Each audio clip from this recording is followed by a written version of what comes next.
দর্শক, বন্যা পরিস্থিতির খবর জানতে সরাসরি যাচ্ছি সিলেটে। সেখানে আছেন সহকর্মী উবৈস খসরু। খসরু, বন্যায় সিলেট নগরীর কোন কোন এলাকা প্লাবিত হয়েছে এবং সেই সাথে জানতে চাইবো যে পানির বিপদসীমার উপর দিয়ে কিভাবে পানি প্রবাহিত হচ্ছে।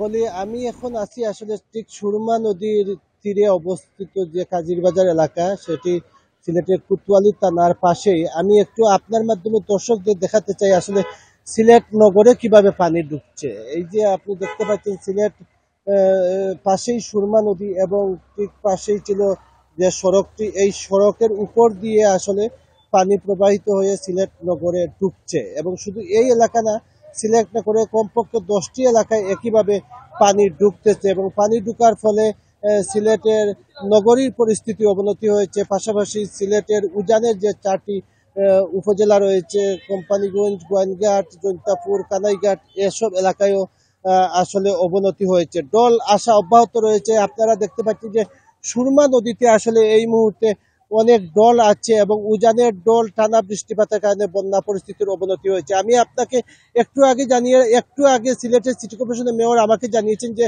আমাদের সুরমা নদীর ঠিক ওপারে বড়ইকান্দি এলাকায় বিদ্যুতের সাবস্টেশন রয়েছে, এই সাবস্টেশনে পানি ঢুকে পড়ার আশঙ্কা তৈরি হয়েছে। তিনি সেনাবাহিনীর একটি টিম নিয়ে ওই এলাকা পরিদর্শন করেছেন এবং বেরি বাঁধ যেটি আছে সেই বাঁধের উপর তিনি বালির বস্তা দিয়েছেন। এই মুহূর্তে আসলে সিলেটের জরুরি সেবাগুলো চালু রাখা খুব জরুরি বলে সিলেট সিটি কর্পোরেশনের মেয়র আমাকে জানিয়েছেন।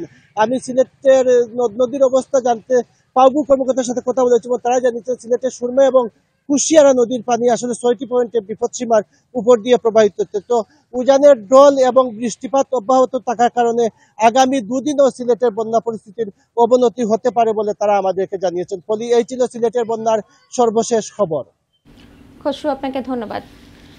দর্শক, সিলেট থেকে বন্যা পরিস্থিতির সর্বশেষ খবরাখবর জানাচ্ছিলেন সহকর্মী উবৈস খসরু।